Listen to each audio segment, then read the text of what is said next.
After my billionaire grandfather died, my stepmother kicked me out. While reading the will, she mocked me. You won't get a cent from your grandfather's will, I promise you. Hearing this, the lawyer smiled and said, there is one more item left. When he read it, my stepmother fainted. Chapter 1. I still remember the weight of those courthouse doors, the way they swung open without a sound, like they'd been waiting for me all along. The air inside was thick with whispers, the kind that stop the moment you step into a room. Polished wood benches gleamed under fluorescent lights, and somewhere in the back, someone coughed nervously. The smell of old paper and lemon cleaner hung in the air, making everything feel sterile and cold. My stepmother sat in the front row, spine straight, chin tilted up like she owned the place. She probably thought she did. Her lawyer leaned close, whispering something that made her smirk, the kind of smile that says the game's already won. My father sat beside her, staring at his hands like they were the most fascinating things he'd ever seen. He wouldn't look at me. Hadn't looked at me in months. I walked down that center aisle with my heart hammering so hard I thought everyone could hear it. Every step echoed. Every eye followed. My mother, my actual mother who'd been out of the picture for years but showed up for this, rolled her eyes so dramatically I could feel the contempt from 10 feet away. Like I was an inconvenience. Like I was dirt tracked in on someone's shoe. The judge looked up from his papers, and that's when everything changed. His eyes widened. His pen froze midair. He leaned forward slowly, squinting like he couldn't believe what he was seeing, and then he said it. Soft enough that only the front rows could hear it first, but loud enough to crack the silence wide open. Wait. Is that really her? Every head whipped around. The whispers died completely. You could have heard a pin drop in that courtroom. My stepmother's face went from smug satisfaction to pale confusion in about 2 seconds flat. Her lawyer stopped mid-sentence, mouth hanging open like a fish. And then she looked at me, really looked at me, and the color drained from her face completely. Her hand gripped the armrest of the bench so hard her knuckles turned white. Her breathing got shallow, quick, panicked. She tried to stand, wobbled, and the lawyer had to steady her. This can't be, she whispered loud enough for me to hear. You're supposed to be here, I finished for her. I'm supposed to be here. Hi viewers, kindly tell us where you're watching from and what time it is. Warm welcome to the family, enjoy the story. That's when it happened. The lawyer, my grandfather's lawyer, the one who'd been reading through the will for the past 20 minutes, smiled. Not a polite smile. Not a professional smile. A knowing smile. The kind that says he's been sitting on a secret and finally gets to drop it like a bomb. Mrs. Whitmore, he said, addressing my stepmother with a calmness that made the room feel even colder. I believe you mentioned that your stepdaughter wouldn't receive a single cent from the estate. Is that correct? She straightened up, trying to regain her composure. That's right. She was removed from the family years ago. She has no claim here. I see. He flipped through the papers in front of him, taking his sweet time. The silence stretched out like taffy. Well, that's interesting because according to the documents I have here, there appears to be one more item left to read. My stepmother's face went from pale to flush. That's impossible. I've seen every version of that will. There's nothing. Oh, but there is, the lawyer interrupted, and his smile widened just a fraction. A codicil, added by your late husband just weeks before his death. Witnessed, notarized, and perfectly legal. The room erupted. Whispers became voices. My stepmother grabbed her lawyer's arm, hissing something I couldn't hear. My father finally looked up, and the expression on his face was something between shock and fear. Pure raw fear. I stood there, frozen, as the lawyer adjusted his glasses and cleared his throat. Every eye in that room was on him now, waiting. The tension was so thick you could have cut it with a knife. The final item, he began, his voice carrying across the silent courtroom, states as follows. And that's when my stepmother's eyes rolled back in her head. She swayed once, twice, and then crumpled like a puppet with its strings cut. Her lawyer lunged to catch her, but she hit the floor hard, her designer handbag spilling across the polished wood. Lipstick, keys, receipts scattering everywhere. Someone screamed. People rushed forward. The judge called for order, his gavel cracking against the bench like a gunshot. But through all the chaos, all the shouting and scrambling, the lawyer looked directly at me and nodded once. Just once. Like he'd been waiting for this moment as long as I had. But to understand how I got here, To understand how a girl who'd been erased, forgotten, and thrown away ended up standing in that courtroom while the woman who destroyed her life collapsed in shock, you have to go back. Back to when everything fell apart. Back to the day my grandfather died and my stepmother kicked me out with nothing but the clothes on my back and a promise that I'd never see a dime of the family fortune. Back to when I had nothing left to lose. And that's exactly when I became dangerous. Have you ever been underestimated by someone who thought they'd won? Have you ever been erased, overlooked, or counted out, only to prove everyone wrong? Drop a comment below and let me know. And if you want to find out exactly what that lawyer read, what made my stepmother faint, and how I went from homeless and hopeless to standing in that courtroom with the truth on my side, make sure you're subscribed because this story is just getting started. The next chapter reveals everything that led to that moment, and trust me, you won't want to miss it. Chapter 2. The mansion looked different the day my grandfather died. Smaller somehow, like it had lost its spine. I remember standing in the driveway, staring up at those massive white columns that used to make me feel safe, and feeling nothing but cold. The January wind cut through my coat, but I barely noticed. Inside, my grandfather's body was barely cold, and already the vultures were circling. My stepmother, Victoria, didn't waste time with grief. She never loved him. She loved what he could give her. The money, the status, the power that came with being Mrs. Richard Whitmore.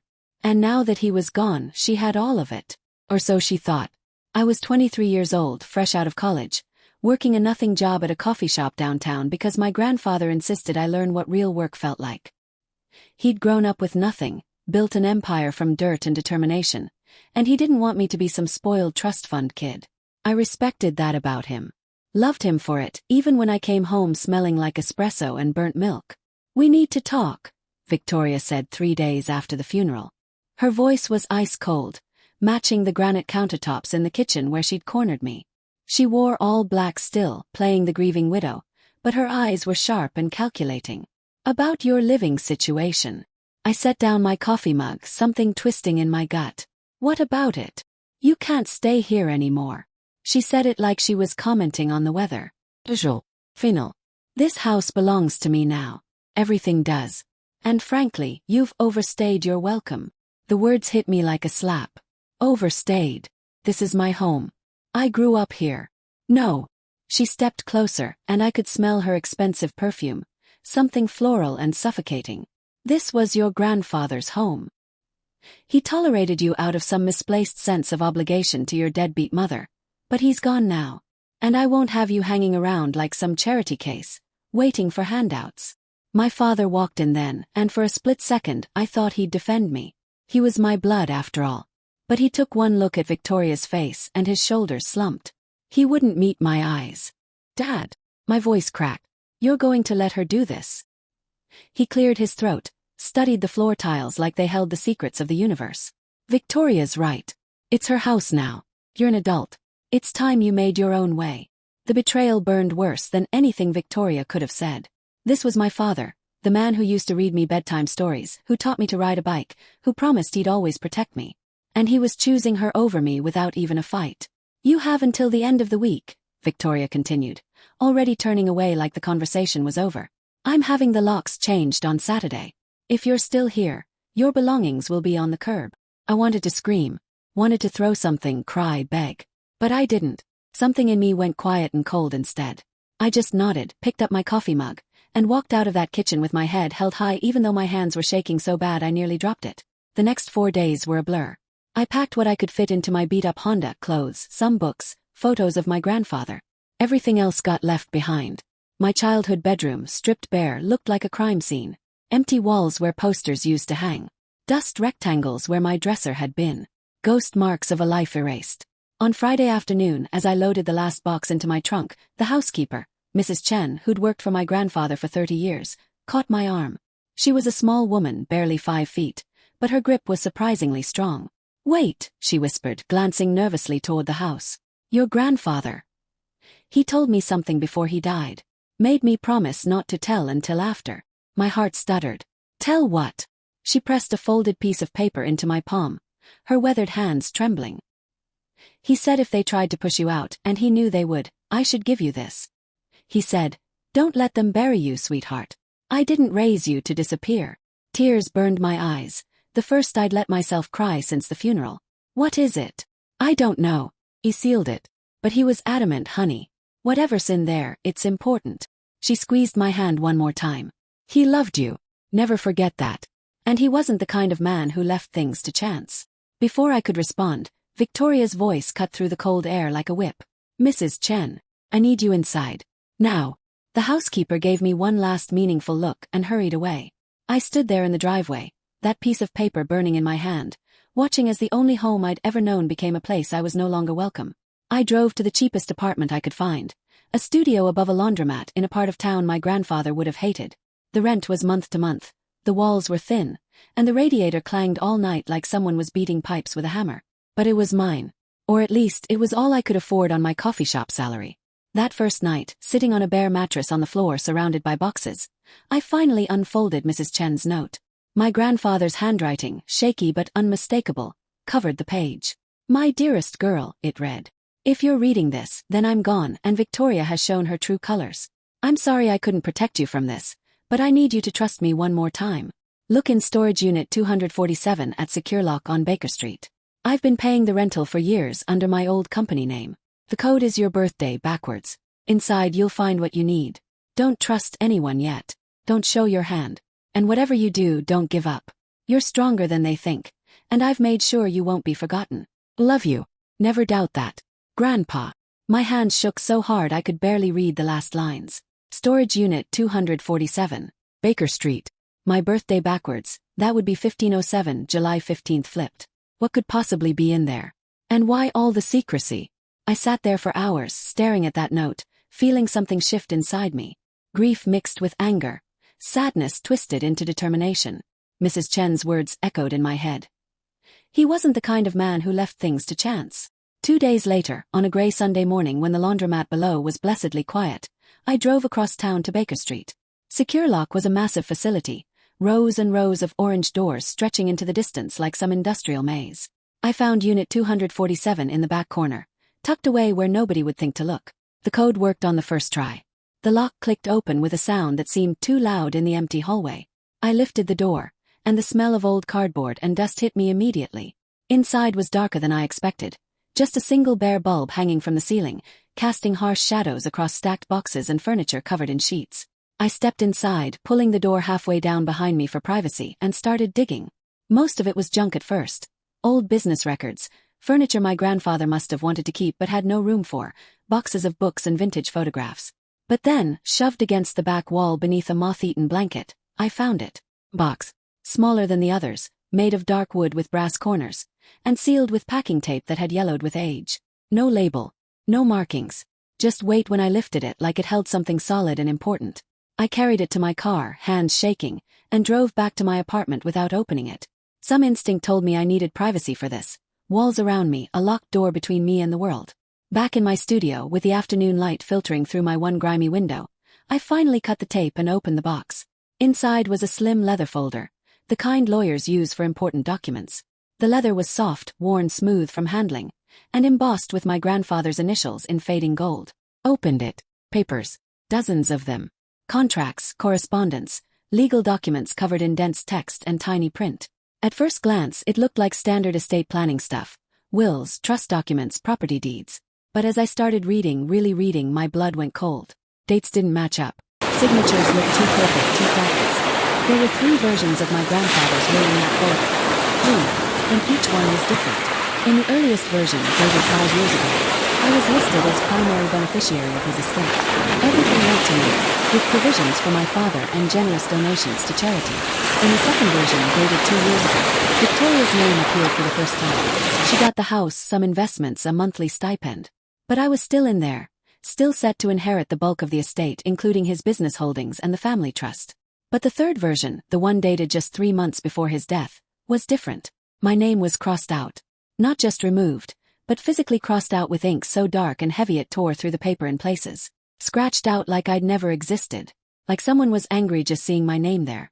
And beneath my crossed-out name, in handwriting that definitely wasn't my grandfather's, someone had written, "No provision. Excluded by choice." My hands were shaking so badly I nearly dropped the papers. This wasn't right.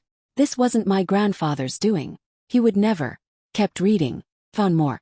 Emails printed on paper, with timestamps that didn't make sense.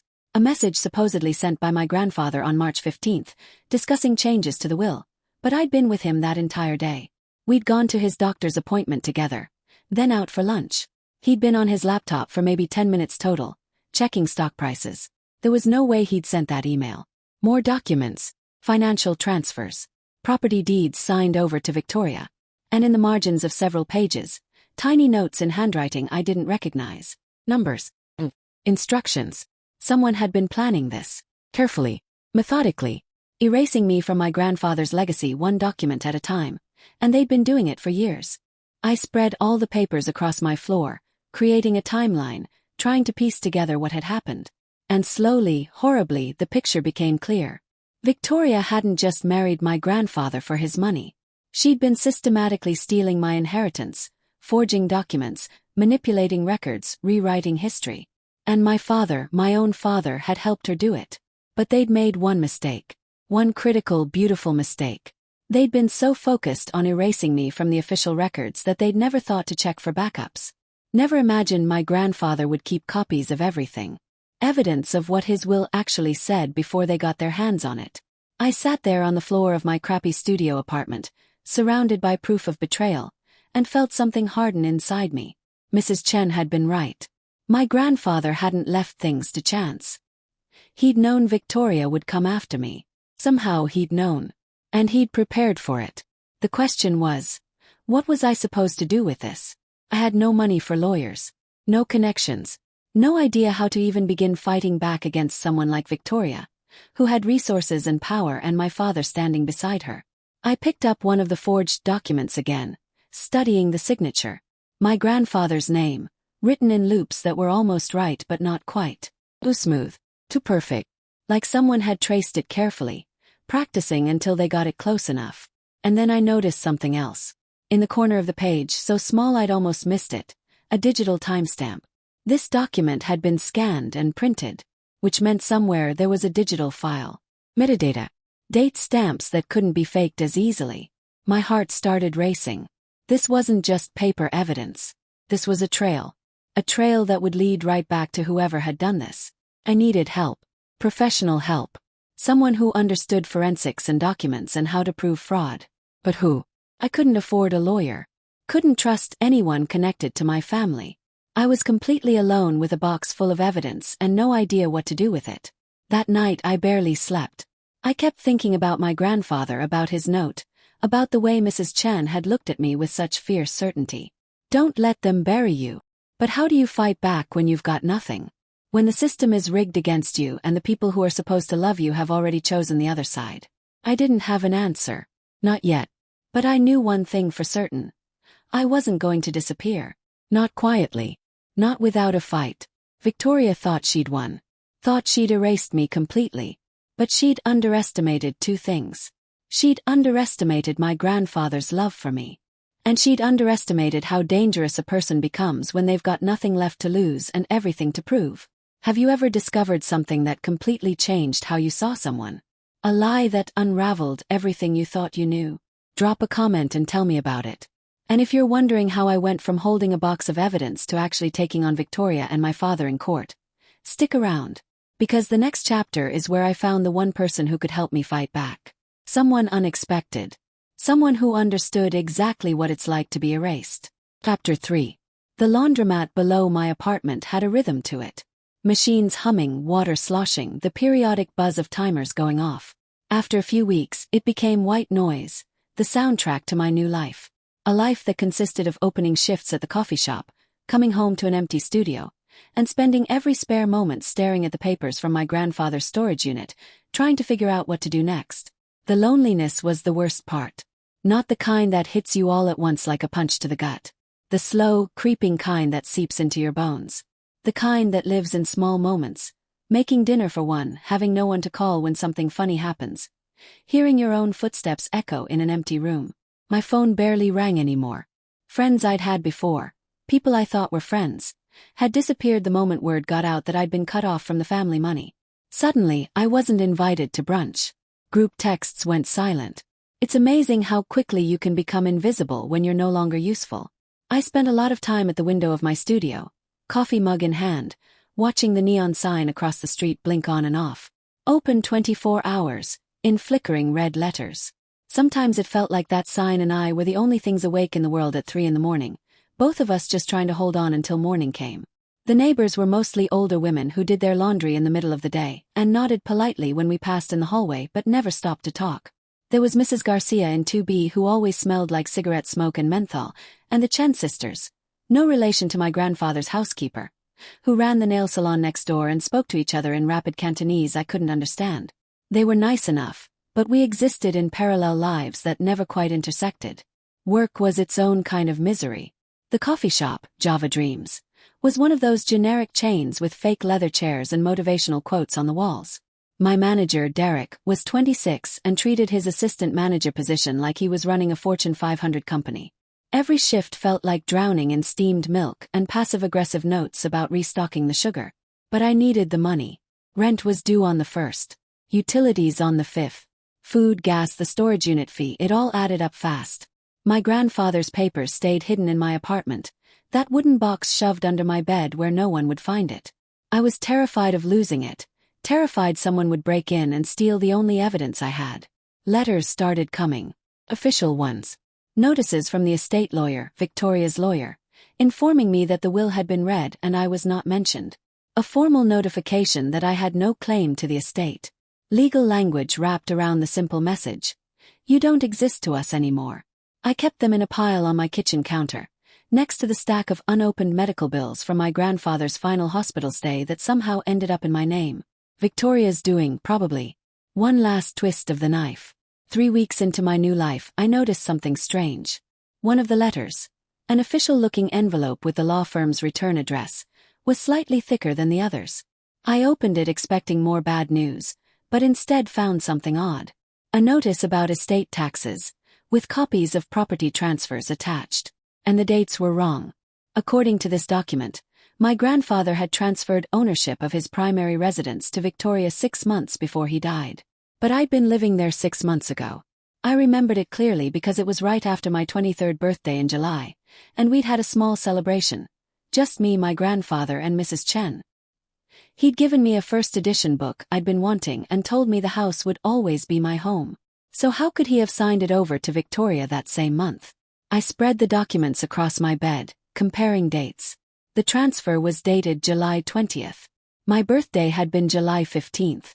5 days later, supposedly, my grandfather had given away the house.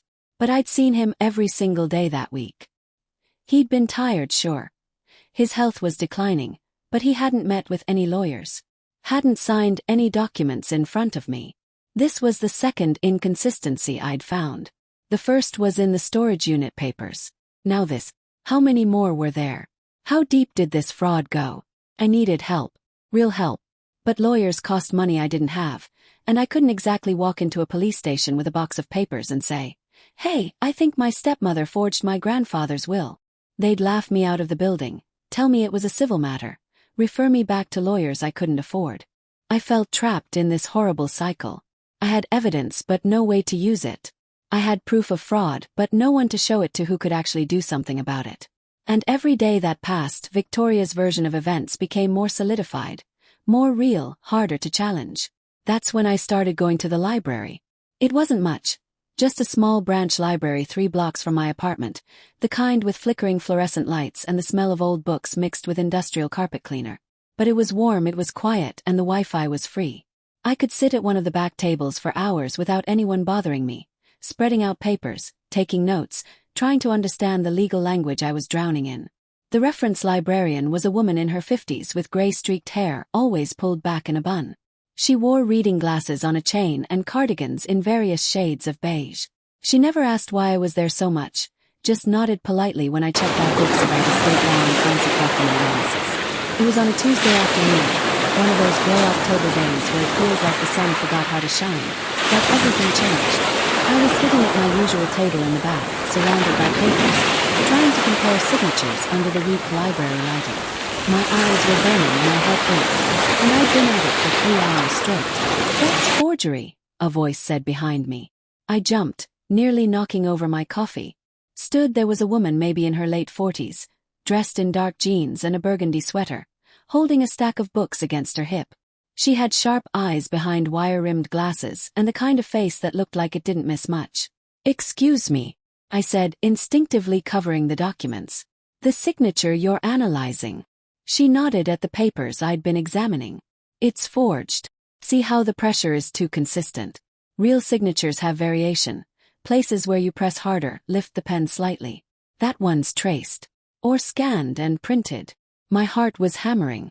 "Who are you?" "Dr. Callista Renard." She set her books down on my table without asking permission and pulled out the chair across from me. "I volunteer here twice a week. Document preservation and archival consulting. And before that, I spent 15 years as a forensic analyst for the state attorney's office." I stared at her, not sure if I should pack up and run or start crying in relief. "You can tell it's forged just by looking. Years of practice." She leaned forward, studying the signature I'd left exposed. "May I?" I hesitated. Every instinct told me not to trust anyone. But something in her expression, calm, professional, maybe even a little bit kind, made me nod. She picked up the document carefully, holding it by the edges, angling it toward the light. Her eyes moved over it systematically, not just looking but reading it the way an art expert reads a painting. "Definitely forged," she confirmed after a moment. "The ink's wrong too. This says it was signed in March, but the ink's too fresh. See how it sits on the paper. Documents from March would show some degradation, some oxidation. This was printed recently. Within the last few months, I'd say." My throat went tight. "How recently?" "Hard to say exactly without testing, but if I had to guess, after the person it's supposedly from died." The words hung in the air between us. She looked up from the document, met my eyes directly, and I saw something there. Recognition maybe. Understanding. "Whoever tried to erase you," she said quietly, "didn't know how deep paper trails go." And just like that I started crying. Right there in the back of the public library on a Tuesday afternoon, tears streaming down my face while this stranger who'd appeared out of nowhere sat calmly across from me and waited. "I'm sorry," I managed, wiping at my eyes with my sleeve. "I'm not usually." "You don't have to apologize." She pulled a packet of tissues from her bag and slid them across the table. "I've seen this before. Someone powerful trying to rewrite history, thinking they can just erase the parts they don't like. They always underestimate the paper trail." "But I can't afford a lawyer," I said, the words tumbling out. "I can't afford anything. I'm working at a coffee shop just to pay rent, and she took everything. My home, my inheritance, my own father won't even look at me. I have all this evidence, but I don't know what to do with it." Callista was quiet for a moment, studying me with those sharp eyes. Then she pulled out her phone, checked the time and looked back at me. "What time do you get off work tomorrow?"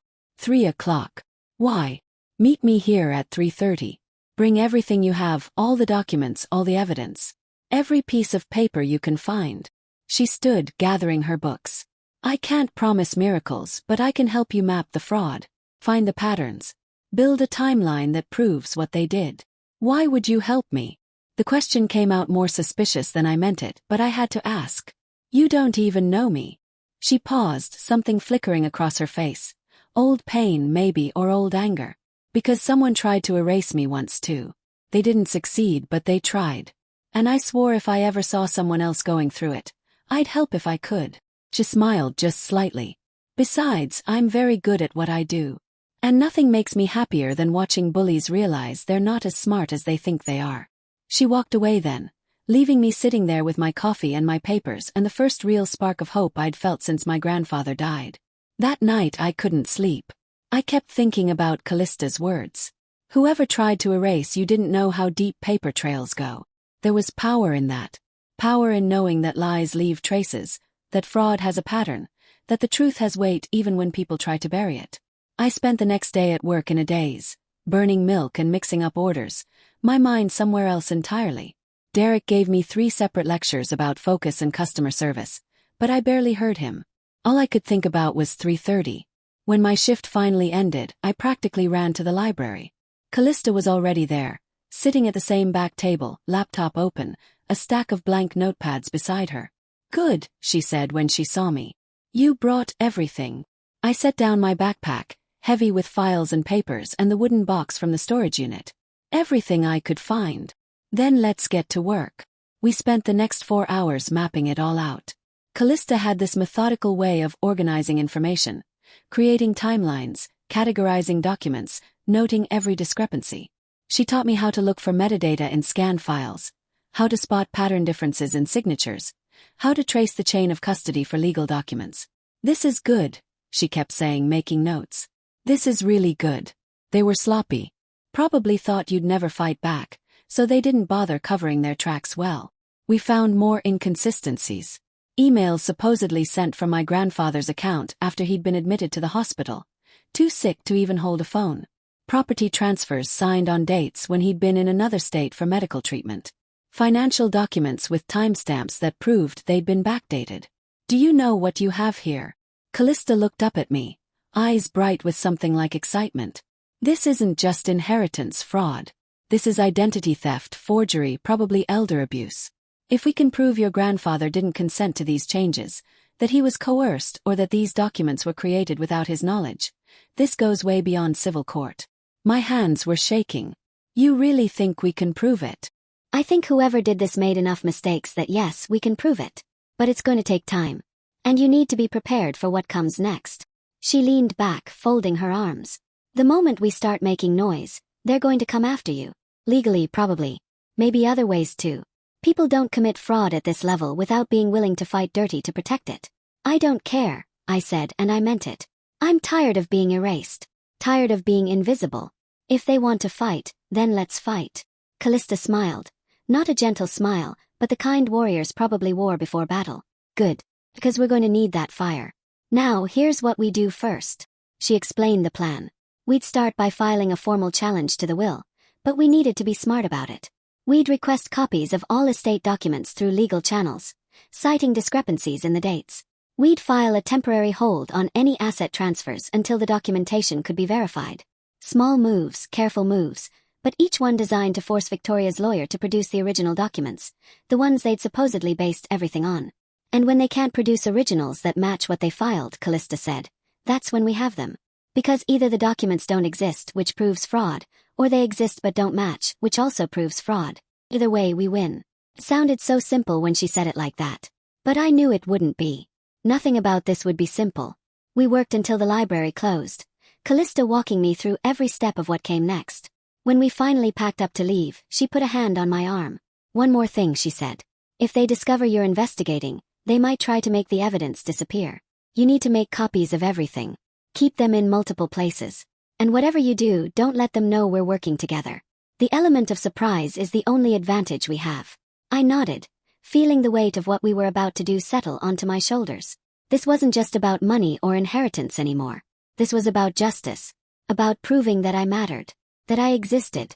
That they couldn't just write me out of the story like I'd never been there at all. That night I made copies of everything. Scanned documents to the cloud. Burned files to a USB drive I hid in my apartment. Made physical copies that I gave to Callista for safekeeping. By the time I finished, it was past midnight, and my eyes felt like sandpaper. But for the first time since my grandfather died, I felt like I could breathe. I wasn't alone anymore. I had an ally. Someone who believed me. Someone who knew how to fight back. I thought about my grandfather's note. "Don't let them bury you." Well, I wasn't buried yet. And with Callista's help, I was about to start digging my way back to the surface. The only question was, what would Victoria do when she realized I hadn't disappeared? That I was coming for everything she'd stolen. I had a feeling I was about to find out. Have you ever had someone appear in your life at exactly the right moment? Someone who gave you hope when you thought you had none left? Tell me about it in the comments. And if you want to know what happened when we filed that first legal challenge, when Victoria realized I wasn't going away quietly, keep watching. Because the next chapter is where the gloves come off and things get really ugly. Chapter 4. The storage unit felt different the second time I opened it. Less like a tomb and more like an armory. Callista had insisted we go through everything again, more carefully this time, looking for things I might have missed in my first panic search. It was a Saturday morning, cold enough that our breath puffed white in the air, and the facility was mostly empty. "Start with the boxes in the back," Callista directed, already pulling out her phone to photograph everything we found. Estate planners are creatures of habit. If your grandfather was the organized type, and from what you've told me he was, he would have kept the most important documents together. I dragged out a large box marked personal, in my grandfather's handwriting, and set it on the concrete floor. The cardboard was soft with age, corners worn from being moved and stored who knows how many times. Inside was a mess of papers that at first glance looked random. Bank statements from the 1980s, old tax returns, faded photographs of people I didn't recognize. But underneath, wrapped in an old shirt like someone had tried to protect it, was another folder, thicker than the one I'd found before, heavier, and when I opened it, my blood went cold. "Callista," I said, my voice barely working. "You need to see this." She was beside me in seconds, kneeling on the cold floor, and together we spread the documents out. There were more versions of the will. More than I'd thought possible. Going back years. Each one showed a clear progression. My name present, my name diminished, my name removed. And in the margins of several, there were handwritten notes. Not my grandfather's writing. Someone else's. "This is incredible," Callista breathed, already photographing each page. "This is the smoking gun. Look at the dates. Look at the progression." The earliest will, dated 8 years ago when my grandfather first married Victoria, left everything to me except for a modest trust for her. Fair. Reasonable. The kind of provision you'd make for a new spouse while protecting your grandchild. But then year by year the wills changed. Victoria's share grew. My inheritance shrank. And the notes in the margins told the story. Suggest reducing trust fund. Increase property allocation. Consider full estate transfer to spouse. Remove daughter's portion, cite abandonment. That last one made me see red. Abandonment. I'd never abandoned him. I'd been there every single week, more than my own father ever was. This was Victoria's voice, her influence, slowly working its way into legal documents like poison seeping into water. There, Callista pointed to a document dated 2 years ago. "See that? That's when she started really pushing. But look at your grandfather's response." Attached to the will draft was a handwritten note from my grandfather to his lawyer. "No, the girl stays in. Non-negotiable. She's my blood. She matters." Tears blurred my vision. Even as his health failed, even as Victoria worked on him day after day, he'd fought for me. He'd refused to let me be erased. But then we found the last will. The one that supposedly removed me entirely. And something was very, very wrong with it. "This signature," Callista said slowly, holding it up to the light streaming through the open storage unit door. "This isn't right." "What do you mean?" She pulled out one of the earlier wills for comparison, setting them side by side. "Look at how he signs his name. See the capital R in Richard. He always loops it back, makes this little flourish. It's distinctive. But here," she pointed to the final will, "the R is different. Smoother. More careful." "Someone traced it," I said, understanding flooding through me. "Worse. Someone scanned his signature from an earlier document and printed it onto this one. Watch." She pulled out her phone, turned on the flashlight, and held it behind the paper. Under the bright light you could see it, the signature was slightly darker than the rest of the ink, a different weight, a different quality. "This is a forgery," she said flatly. "And not even a good one. They just assumed nobody would check. Assumed you'd accept being cut off and disappear." We kept digging. Found more evidence of manipulation. Emails printed on paper, supposedly from my grandfather, discussing changes to the will. But Callista had me check the email headers, the technical data that shows where messages actually came from. Half of them had been sent from IP addresses that traced to Victoria's phone. Not my grandfather's computer. Not his phone. Worse. She was impersonating him, I said, feeling sick. While he was alive. Sending emails pretending to be him. Building a paper trail that would support her version of events. "That's identity theft," Callista said grimly. "That's multiple felonies. And if we can prove he didn't consent, that he was too sick to know what was happening or that she was doing this without his knowledge, we've got her." I sat back on my heels, overwhelmed. How do we prove he didn't know? He's dead. He can't testify. We prove it through pattern and timeline. Callista was already making notes on her phone. We show that these emails were sent when he was hospitalized, when medical records prove he was unconscious or heavily sedated. We show that documents were signed on dates when he physically couldn't have been present. We build a timeline so airtight that the only possible conclusion is fraud. We worked for another 3 hours. Documenting everything, taking photographs, organizing papers into chronological order. By the time we finished, the sun was high and my back ached from kneeling on concrete, but we had something solid, something real.